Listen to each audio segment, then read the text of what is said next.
बिस्मिल्लाहिर्रहमानिर्रहीम।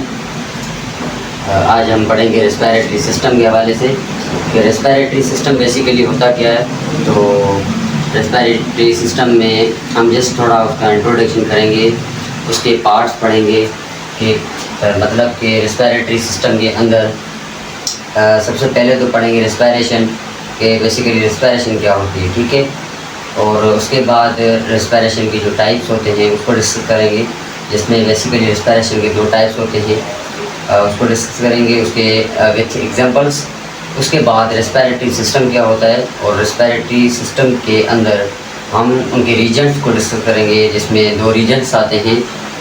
एक होता है अपर रेस्पिरेटरी सिस्टम, दूसरा लोअर रेस्पिरेटरी सिस्टम, ठीक है। तो यहाँ पे हम हेडिंग देंगे रेस्पिरेटरी सिस्टम के हवाले से, ठीक है। तो हमारा जो टॉपिक है वो है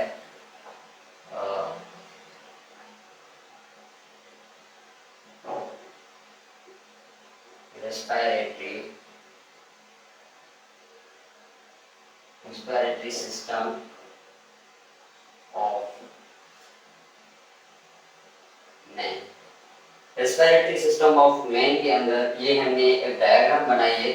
इस डायग्राम में बेसिकली आप देख सकते हैं ये ह्यूमन बींग्स की डायग्राम है और ये बंदा है, ये इस तरीके से ऐसे खड़ा है।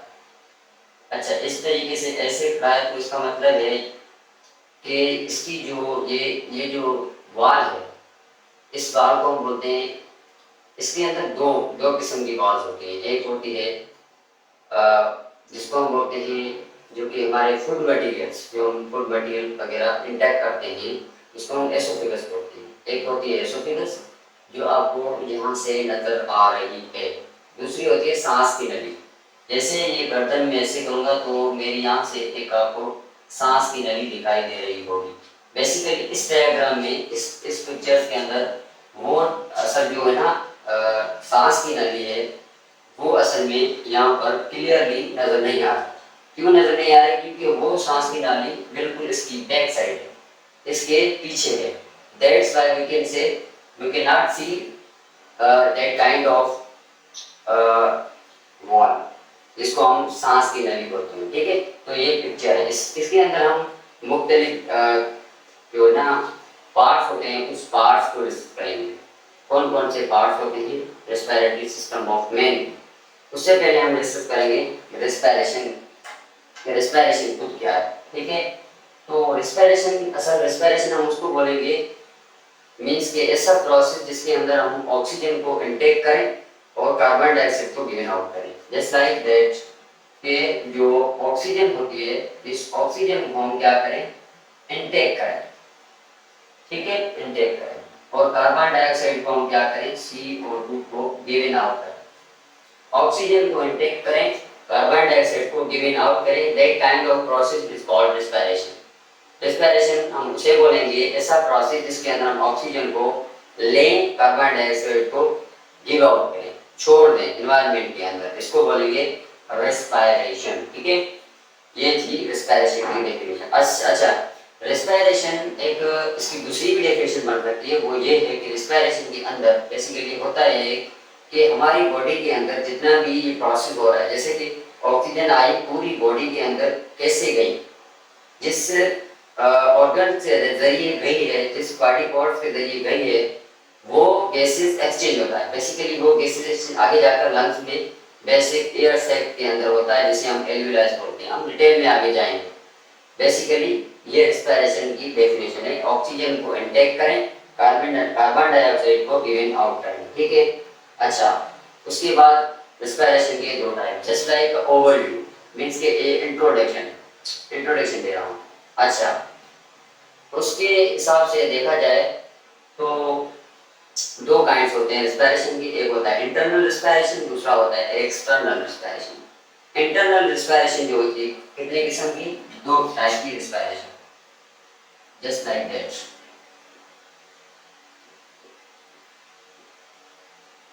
रेस्पिरेशन के 2 टाइप होते हैं। एक जो टाइप होता है उसको हम बोलते हैं इंटरनल रेस्पिरेशन।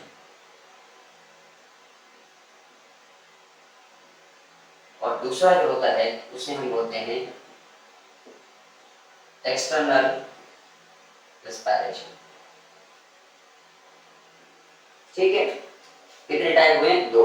पहले मैंने आपको रेस्पिरेशन के बारे में बताया कि respiration it is a type of respiration, it is a type of process in which we can say oxygen को हम क्या करें, ऑक्सीजन को हम लें, यानी जो ऑक्सीजन होती है बेसिकली इस ऑक्सीजन को हम क्या करते हैं, इस ऑक्सीजन को इनटेक करते हैं, ऑक्सीजन को इनटेक करते हैं और जो कार्बन डाइऑक्साइड होती है उसको हम क्या करते हैं, इस CO2 को गिवन आउट करते हैं। ठीक है, कार्बन डाइऑक्साइड को गिवन आउट। तो इस डेफिनेशन ये इसकी बनती है कि ऑक्सीजन को लें और कार्बन डाइऑक्साइड को बाहर भेजें, खारिज करें, ऐसे प्रोसेस को बोलते हैं रेस्पिरेशन। इसके दो टाइप्स में, एक होता है इंटरनल रेस्पिरेशन, दूसरा होता है एक्सटर्नल रेस्पिरेशन। अच्छा, इंटरनल रेस्पिरेशन क्या है? इंटरनल रेस्पिरेशन हम उसको बोलेंगे, ये ऐसा प्रोसेस है बेसिकली रेस्पिरेशन का, ये जो इंटरनल रेस्पिरेशन है ये ऐसा प्रोसेस है जो हमारी बॉडी के अंदर सेल्यूलर लेवल पर होता है। बॉडी की लेवल्स होती हैं, ऐसी लेवल जो हमारी बॉडी सेल पर मुश्तमिल हो, उस लेवल को हम बोलते हैं सेल्यूलर लेवल। सेल्यूलर लेवल पर जो रेस्पिरेशन होती है उसको हम इंटरनल रेस्पिरेशन बोलते हैं। ठीक है, अगर हम एक्सटर्नल रेस्पिरेशन को देखें तो ये होती है ऑर्गेनिज्मिक लेवल पे।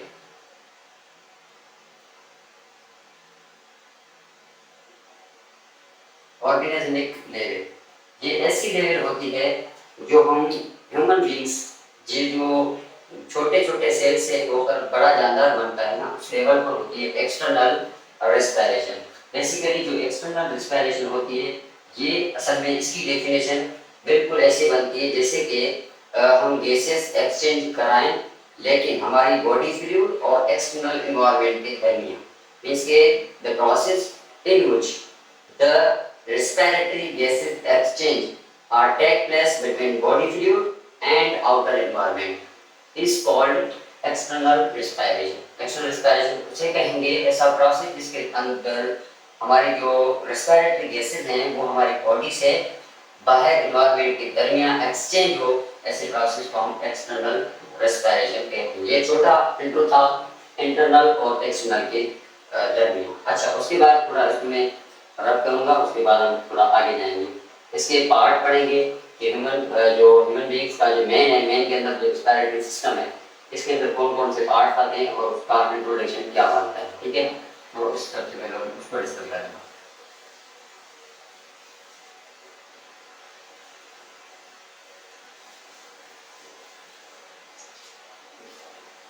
अच्छा, तो देखें डिस्कस करते हैं इसको।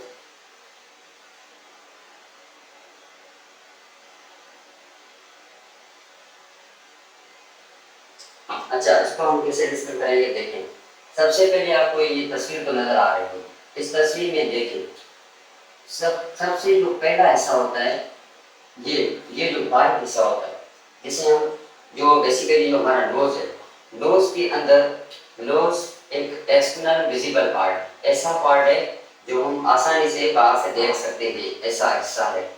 ठीक है, अच्छा, इसके अंदर ओपनिंग्स होती है, ठीक है, छोटी छोटी ओपनिंग्स होती है, उस ओपनिंग्स को हम बोलते हैं नोस्ट्रिल्स। क्या बोलते हैं? नोस्ट्रिल्स। यहाँ पे होती हैं ओपनिंग्स, इन ओपनिंग को हम बोलते हैं नोस्ट्रिल्स। ठीक है, नोज जो इस एक्सटर्नल हमारा विजिबल पार्ट, इस एक्सटर्नल विजिबल पार्ट की छोटी छोटी ओपनिंग्स होती हैं, जिस ओपनिंग को हम बेसिकली नोस्ट्रिल्स का नाम देते हैं। अच्छा, उसके बाद इस नोज के अगर हम इंटरनल स्ट्रक्चर को देखें तो नोज के अंदर बेसिकली थोड़ा सा स्पेस होता है। क्या होता है? स्पेस। जस्ट मैं इसको नेमिंग दे रहा हूँ, फिर हम आते हैं रेस्पिरेटरी सिस्टम पे, वो क्या होता है इसको डिस्कस करते हैं। नोस्ट्रिल्स, नोस्ट्रिल के अंदर हम जाएं तो नोज के बिल्कुल तो इंटरनल हॉलो स्पेस होता है, उस स्पेस को हम नाम देते हैं नेजल कैविटी। वो हम बेसिकली नाम देते हैं नेजल कैविटी। ठीक है, नेजल कैविटी के बिल्कुल। अच्छा, एक बात ये कहनी थी कि जो हमारी ओरल कैविटी है, ये जो सारी जितनी भी ओरल कैविटी है ये ओरल कैविटी बेसिकली माउथ से स्टार्ट होती है, उसके जो नीचे वाला जो हिस्सा होता है इस यहाँ से माउथ यहाँ से हम क्या करते हैं कि हमारा जो फूड मटेरियल है उसको इंटेक करते हैं, क्योंकि आपको पता है कि फूड मटेरियल है उसको हमारे स्टोमक में जाना है, ठीक है। और जो नोज है, नोस्ट्रिल है, वहाँ से हम सांस लेते हैं, तो सांस लेना वो क्या होता है, वो सांस लेना हमारे बिल्कुल लैरिंक्स का काम है, ठीक है। जो सांस होती है वो अलग, उसका अलग एक पाइप लाइन है, वो उस लाइन में जाएगी, ये ठीक है। और हमारी जो एक बात ये है कि हमारा काम ये है कि जितना भी फूड मटेरियल है वो सिर्फ एसोफेगस में जाए, उसका काम वो वहाँ पे है, ठीक है। उसमें मैं आता हूँ कि वो फूड मटेरियल जब हम कोई खाना वगैरह खाते हैं तो उसमें खाना खाते खाते हम जो बात वगैरह करते हैं तो ऐसा होता है कि हमें खांसी आ जाती है, तो क्या होता है कि जो हमारा लैरिंक्स होता है उस लैरिंक्स में जो फूड मटेरियल है वो बजाय किसी एसोफेगस के वो कहाँ पे चला जाता है, लैरिंक्स के हिस्से में चला जाता है। लैरिंक्स एक वॉइस बॉक्स है, ठीक है। जब वो उसके हिस्से में जाता है, लैरिंक्स के हिस्से में, तो बेसिकली लैरिंक्स में थोड़ा मैं आपको बता दूं, वो एक किस्म का ट्यूब है, जस्ट लाइक दैट, ऐसा एक ट्यूब है, इसमें एक ओपनिंग होती है, ठीक है। इस किस्म की एक ओपनिंग होती है और बिल्कुल इसके ऊपर एक ढक्कन होता है, ठीक है। अच्छा, जो ये ओपनिंग होती है इसे हम एपिग्लोटिस बोलते हैं, एपिग्लोटिस, इसको एपिग्लोटिस बोलते हैं। और बिल्कुल जो ऊपर जिसका ढक्कन है उसे हम ग्लोटिस बोलते हैं। अच्छा, एपिग्लोटिस और ग्लोटिस क्या है, ये बेसिकली एक किस्म की कार्टिलेज है, ठीक है। अच्छा, एपिग्लोटिस का काम क्या है, एपिग्लोटिस एक किस्म की ओपनिंग है और ग्लोटिस का काम ये है कि जब हम कोई भी खाना वगैरह खाते हैं तो यहाँ से ओरल कैविटी से जैसे ही खाना खाते हैं तो खाने के मिनट्स के जैसे ये खाना जाता है तो ये एक पाइपलाइन के अंदर जाएगा जिसे हम बोलते हैं एसोफेगस, ठीक है। एसोफेगस में खाना जाएगा, ठीक है, डायरेक्ट स्टोमक के अंदर। अच्छा, अब होता है कि जब हम कोई इसके फूड वगैरह इंटेक करते हैं, उस फूड वगैरह को इंटेक करने के बाद वो जो फूड मटेरियल है वो बजाय स्टोमक और एसोफेगस के वो कहाँ जाता है, सांस की नाली में जाता है, इस वजह से डेथ भी हो सकती है। ऐसा ऐसा क्यों होता है, बेसिकली ऐसा इस वजह से होता है कि यहाँ पर हमारे एसोफेगस के अंदर ये जो एपिग्लोटिस मौजूद होती है, ये एपिग्लोटिस के ऊपर एक ग्लोटिस का ढक्कन होता है, ये ढक्कन इस वजह से प्रोटेक्ट करता है, जैसे कोई हमारा फूड मटेरियल इंटेक करता है तो इसका एक बेहतरीन काम ये है कि जैसे ही फूड मटेरियल आता है तो बिल्कुल इसके ऊपर आता है, ग्लोटिस के जैसे ही ऊपर आएगा तो ग्लोटिस क्या करेगा, इसको क्लोज कर देगा, एपिग्लोटिस को क्लोज करेगा, उस वजह से वो जो फूड मटेरियल है वो बजाय हमारे सांस की नाली में जाए, वो क्या करता है, वो फूड मटेरियल सांस की नाली के बजाय वो चला जाता है एसोफेगस में और वहां से वो चला जाता है कहाँ पे, स्टोमक, ठीक है, जिसको वहां पर डाइजेस्ट होना पड़ता है। ये थोड़ा कॉन्सेप्ट बताया था मैंने लैरिंक्स का। अच्छा, ये नेजल कैविटी के बाद एक हिस्सा होता है जिसे हम बोलते हैं फेरिंक्स। फेरिंक्स क्या होता है, फेरिंक्स बेसिकली एक ऐसा हिस्सा है जिसका काम एक ये वो है, ये एक किस्म का मस्कुलर ऑर्गन है, इसको हम अगर लिखें तो ये एक किस्म का मस्कुलर ऑर्गन। अच्छा, इसको मस्कुलर ऑर्गन क्यों कहते हैं, मस्कुलर ऑर्गन इस वजह से कहते हैं क्योंकि इसके दरमियान जो इसके सराउंडिंग में एक मसल्स की शीट होती है, इस वजह से उसको मस्कुलर ऑर्गन बोलते हैं। अगर इसकी पार्ट्स को देखा जाए तो इसके 3 पार्ट्स हैं, ठीक है, नेदोफेरिंक्स, ओरोफेरिंक्स और लैरिंगोफेरिंक्स, ठीक है। उसको डीप नहीं जाते, जस्ट हम इंट्रो कर रहे हैं इसका, ठीक है। अच्छा, उसके बाद अगर देखा जाए एसोफेगस, एसोफेगस के अंदर एक होता है वॉइस बॉक्स, जैसे मैंने आपको ये समझाया है, इसको बेसिकली लैरिंक्स बोलते हैं। ये लैरिंक्स का काम है, जितना भी मैंने बताया ग्लोटिस, एपिग्लोटिस, ये लैरिंक्स का, ये यहाँ पर होता है लैरिंक्स, ठीक है। अच्छा, लैरिंक्स के बाद एक रिंग लाइक स्ट्रक्चर होती है जिस जो बनी होती है सी टाइप कार्टिलेज की, ठीक है, सी टाइप कार्टिलेज की बनी होती है इस तरीके से, इसको हमने नाम दिया है ट्रेकिया का, ये ट्रेकिया है। अच्छा, एक क्वेश्चन एमसीक्यू में ऐसे आते हैं जैसे कि आपसे ये पूछ सकते हैं कि ट्रेकिया और फेरिंक्स के दरमियान वाला हिस्सा कौन सा है, उसे हम लैरिंक्स बोलते हैं। ऐसे आ सकता है कि बिटवीन द फेरिंक्स और ट्रेकिया ऐसा कौन सा पार्ट है जिसको हम बेसिकली साउंड बॉक्स भी बोलते हैं, वॉइस बॉक्स भी बोलते हैं, ठीक है, वो लैरिंक्स है। लैरिंक्स का जो नीचे वाला हिस्सा उसको ट्रेकिया बोलेंगे, इन दोनों के ऊपर वाले हिस्से को फेरिंक्स बोलेंगे, ऐसे कंफ्यूजन की क्वेश्चन आ सकती है, ठीक है।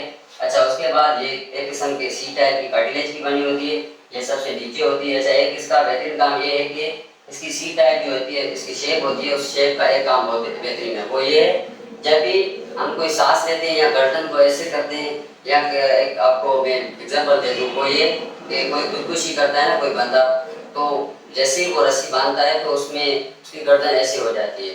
बेसिकली अगर 5 मिनट या 10 मिनट अगर उसकी गर्दन ऐसी रहती है, तो अगर कोई बंदा आ जाता है तो वो बच सकता है। क्यों बच सकता है? क्योंकि इसकी रिंग की वजह से, इसकी रिंग्स जो होती है उसके अंदर फ्लक्चुएशन होती है। फ्लक्चुएशन में होता है कि वो कोलैप्स नहीं होती, बंद नहीं होती। जैसे कि मैं आपको बता दूं, एक मोटर पाइप होता है ना, जैसे हम उसको पानी में से वहां से गुजरता है, अगर उसको थोड़ा टेढ़ा कर दे तो थोड़ा बहुत पानी उसमें से गुजरेगा। इस वजह से वो मैंने आपको मिसाल दिया। ये इसकी जो टाइप की होती है वो होती है सी टाइप कार्टिलेज की बनी। इसका ये एडवांटेज होता है, C type cartilage, C type cartilage की वजह से ये बहुत बेनिफिशियल है। अच्छा, उसके बाद ये हो गया nostrils, nasal cavity, pharynx, larynx, oesophagus, trachea. उसके बाद जो नीचे वाला ऐसा है वो होते हैं दो टाइप के लंग्स। इस एक होता है राइट लंग्स, दूसरा होता है लेफ्ट। अच्छा, मैंने ये लकीर क्यों बनाई? ये इस वजह से बनाई क्योंकि ये बंदा ऐसे खड़ा है, इस तरीके से, इस तरीके से खड़ा है, तो इसका मतलब है ये इसका होगा राइट लंग और ये क्या होगा लेफ्ट लंग। आप तस्वीर में देख सकते हैं, this is called right lungs and this is called left lung. इस वजह से जो राइट लंग्स होता है, राइट लंग्स की 3 लॉब्स होती है। कितनी लॉब्स होती है? 3 लॉब्स। और 3 लॉब्स की वजह से जो इसकी अपर लॉब होती है उसको हम सुपीरियर, मिडिल और जो बीच वाली होती है उसको मिडिल बोलते हैं, और नीचे वाली को हम इंफीरियर बोलते हैं। 3 लॉब्स होती हैं। और जब लेफ्ट लंग की बात की जाए तो उसकी 2 लॉब्स होती है, एक सुपीरियर, दूसरी इंफीरियर। अच्छा, इससे होता क्या है आपको ये पता होना चाहिए कि जो लेफ्ट लंग होता है वो बेसिकली राइट लंग से थोड़ा नीचे होता है, छोटा होता है, साइज भी छोटा होता है। अच्छा, ये साइज से छोटा क्यों होता है? क्योंकि वहाँ पर एक किस्म का स्पेस होता है जहाँ पर हमारी ह्यूमन हार्ट मौजूद होती है। ये हमारी ह्यूमन हार्ट, उसका स्पेस है। और इन दोनों लंग्स के बीच में एक थोड़ा सा रेस्टिंग मीन्स के एक हम बोलेंगे डायाफ्राम की स्ट्रक्चर होती है, जिसे हम मस्कुलर स्ट्रक्चर बोलते हैं। अच्छा, वो चीज़ ये है कि थोड़ा कॉन्सेप्ट आपको बताना था, वो ये जैसे कि आपने देखा होगा कि जो एयर हम लेते हैं, सांस वगैरह लेते हैं, जो गैसेज एक्सचेंज वाला जो प्रोसेस होता है, इसमें असल में ये लंग्स की वजह से एयर नहीं जाती। वो किस वजह से जाती है? ये जो मैंने स्ट्रक्चर बनाई जिसे मैंने अभी तक नाम नहीं लिखा, वो है डायफ्राम।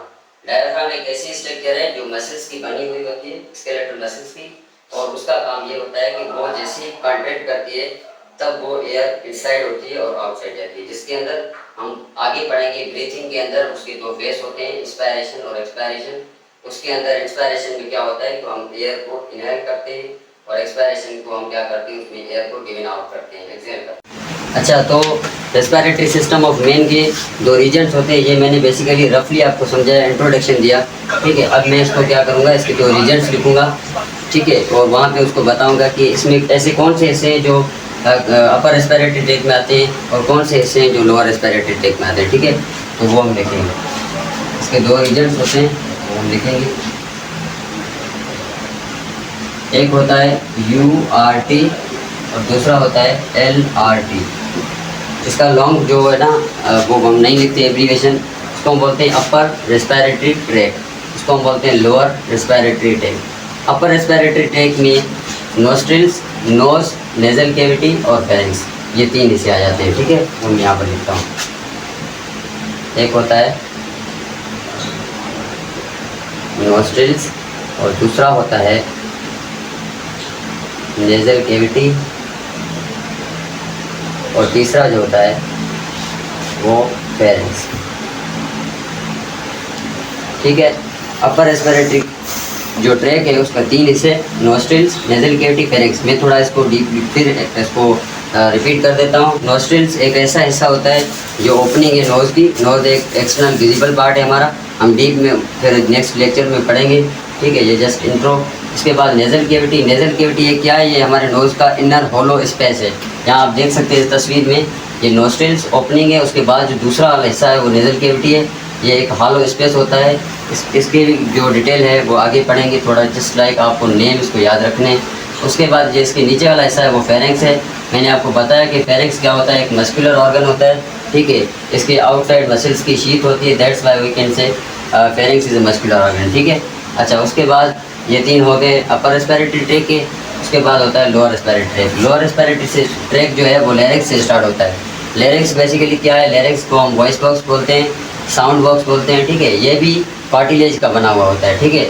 और इस लैरिंक्स की अगर हम डीपली बात की जाए तो लैरिंक्स जो है ना, अभी यहाँ पर मैं आप इस तस्वीर को आप देख रहे हैं तो ये बंदा ऐसे खड़ा है। अब ऐसे खड़ा है तो आप मेरी तस्वीर देख सकते हैं, ये जो वाल है ना, इसको हम सांस की नली बोलते हैं। अगर मैं ऐसा खड़ा हो जाऊँ तो आपको नज़र नहीं आएगी, सिर्फ ये नज़र आएगी। तो ये बेसिकली एसोफेगस है, इसके पीछे सांस की नली है। दैट्स वाई इसमें आपको क्लियरली नज़र नहीं आ रही। ये एक नली आपको नज़र आ रही है जिसको हम एसोफेगस बोलते हैं, ठीक है। इसके पीछे जो है ना वो होती है सांस की नली। उसके लिए मैंने आपको ये बताया था कि लैरिंक्स की जो अगर स्ट्रक्चर इंटरनल देखी जाए तो जब भी हमको खाना वगैरह खाते हैं उसके दरमियान बोलते हैं ना, तो उसमें जो बोलने से क्या होता है, जो फूड मटेरियल है वो चला जाता है सांस की नली में। बेसिकली वो इस वजह से जाता है कि ग्लोटिस अपना परफेक्ट काम नहीं करता। इस वजह से ग्लोटिस का काम होता है क्या है कि एपिग्लोटिस के ऊपर ही ग्लोटिस मौजूद होती है। ये एक किस्म का कार्टिलेज है। अच्छा, इसका ये काम ये है कि जैसे ही हम फूड वगैरह लेते हैं तो ये फूड मटेरियल इसके बिल्कुल ऊपर आता है। ऊपर आने से होता क्या है, ये यहाँ पर क्लोज हो जाता है, सांस की नली को बंद करता है। बंद करने से जो फूड मटेरियल है वो चला जाता है दूसरी नली में, जिसको हम एसोफेगस बोलते हैं, ठीक है। तो एसोफेगस से जाकर फिर स्टोमक में वहाँ पर डाइजेस्ट हो जाता, ठीक है। तो ये हुआ। अच्छा, इसका जो पहला पार्ट है वो हम यहाँ पर लिखते हैं थोड़ा। पहला पार्ट है लैरिंक्स। अच्छा, उसका जो दूसरा पार्ट है इसका वो है लैरिंक्स के बाद ट्रेकिया।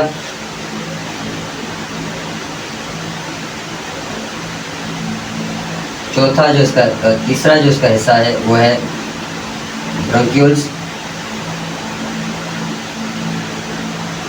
और जो चौथा है उसको हम बेसिकली लंग्स बोलते हैं। ये इसके 4 हिस्से हुए। अब मैंने यहाँ पर तो आपको रफली समझा दिया, इस वजह से आपको समझ नहीं आए होंगे क्योंकि अपर रेस्पिरेटरी ट्रैक के कौन से पार्ट हैं, लोअर के कौन से हैं, तो इस वजह से मैंने यहाँ पर अलग अलग डिस्ट्रीब्यूट कर दिए हैं। अपर रेस्पिरेटरी ट्रैक में 3 हिस्से आते हैं, नोस्ट्रिल्स, नेजल कैविटी और फेरिंक्स। लोअर रेस्पिरेटरी ट्रैक में 4 आते हैं, larynx, trachea, bronchi and lungs, ठीक है। लैरिंक्स का मैंने आपको थोड़ा बहुत काम बता दिया, ट्रेकिया की बताया। अच्छा, ब्रोंक्यूल्स क्या होते हैं, और जैसे ही हम ट्रेकिया के नीचे आएंगे तो इसमें 2 किस्म के एक वाल्स डिस्ट्रीब्यूट होते हैं। एक जाता है राइट लंग्स में और दूसरा जाता है लेफ्ट लंग में। इसको बेसिकली हम नाम देते हैं ब्रोंक्यूल्स का। ये बेसिकली ब्रोंक्यूल्स होते हैं जो राइट और लेफ्ट में जा रहे हैं। और फिर जैसे ही लंग्स है ना, लंग्स के जो आउटसाइड सराउंडिंग होती है वहाँ पे एक मेम्ब्रेन होती है जिसे हम प्लूरा बोलते हैं।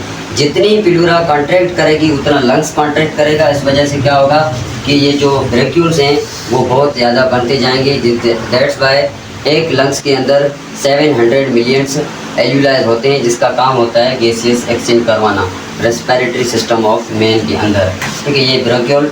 उसके बाद लंग्स है। लंग्स का मैंने इंट्रो करा दिया है। एक होता है राइट लंग, दूसरा होता है लेफ्ट लंग। राइट लंग की 3 लोब्स होती हैं। अपर जो होती है उससे सुपीरियर, मिडिल एंड इंफीरियर। और जो लेफ्ट है उसकी 2 होती हैं। एक होती है अपर वाली जिसे हम सुपीरियर बोलते हैं और नीचे वाली उसको इंफीरियर बोलते हैं। इसके नीचे वाला जो हिस्सा है उसे हम डायाफ्राम बोलते हैं, ठीक है। वो भी एक किस्म का स्केलेटल मसल्स का बना होता है। और इस लेफ्ट और राइट लंग्स के बीच में एक स्पेस होता है, वहाँ पर हमारी ह्यूमन हार्ट मौजूद होती है। तो ये था आज वाला इंट्रोडक्शन द रेस्पिरेटरी सिस्टम जिसमें हमने रेस्पिरेशन पढ़ा और उसके 2 टाइप पढ़े।